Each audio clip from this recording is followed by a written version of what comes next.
আসসালামু আলাইকুম, সবাই কেমন আছেন? আশা করি সবাই ভালো আছেন। আর এখন এখানে হইলো আমি জুরা সেমাই যেটাকে বলে ওইটা রান্না করব। বেশি উপকরণ লাগবে না, আমার লাগবে হলো নারিকেল, তারপরে হলো গুঁড়ো দুধ, সেমাই, আর এখানে অল্প একটু লিকুইড দুধ লাগবে। আর এখানে আমি হালকা জিরে গরম করে নিচ্ছি। এখানে আমি পুরো সেমাইটারে ভালোভাবে একটু গুঁড়ো গুঁড়ো করে নিয়েছি। এখন ভালোভাবে তেলে নিব এক প্যাকেট সেমাই। পুরো সেমাইটা একটু ভালোভাবে ভাজা হয়ে গেলে এখন আমি এর সাথে দিয়ে দিব হালকা পরিমাণে লিকুইড দুধটা।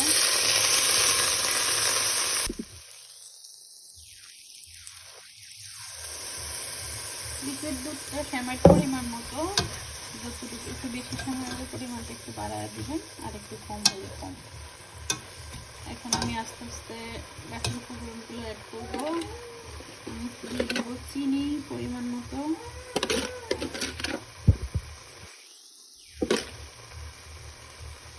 তারপর আবার এটাকে ভালোভাবে মিক্স করবো এটার সাথে।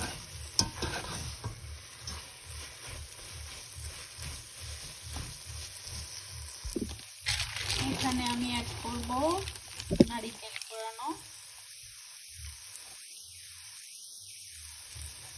ফ্রেশ নারিকেল হইলে তো আরো মজা হয়, কিন্তু আমাদের এখানে তো সবসময় ফ্রেশ নারিকেল পাওয়া যায় না, তো আমরা আগে থেকে করে ডিপে রেখে দেই, ওইটাই সবসময় ইউজ করি। নারিকেলের পরিমাণটা একটু বেশি হলে আমার কাছে অনেক ভালো লাগে, আপনারা চাইলে পরিমাণ কমও দিতে পারেন।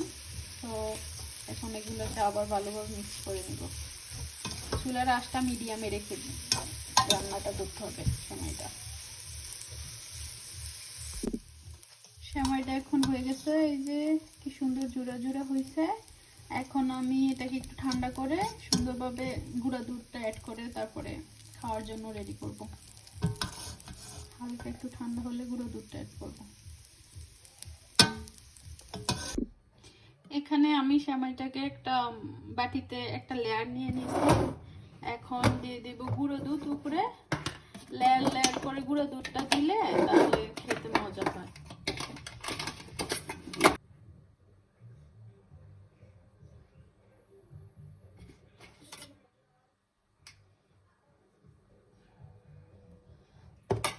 এখন আমি এখানে বাকি সেমাইটা দিব সুন্দরভাবে।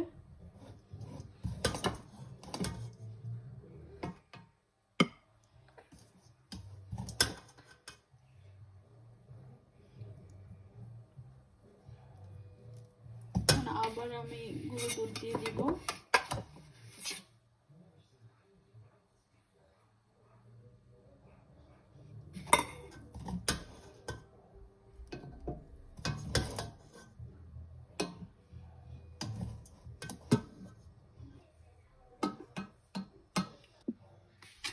সবটা সেমাই নিয়ে নিচ্ছি। এখন আবার একটু উপর দিয়ে আর একটু গুঁড়ো দুধ দিয়ে দিব।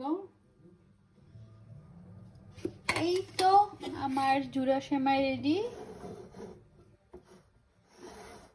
এই পর্যন্তই। আল্লাহ হাফেজ, বাই বাই, আসসালামু আলাইকুম।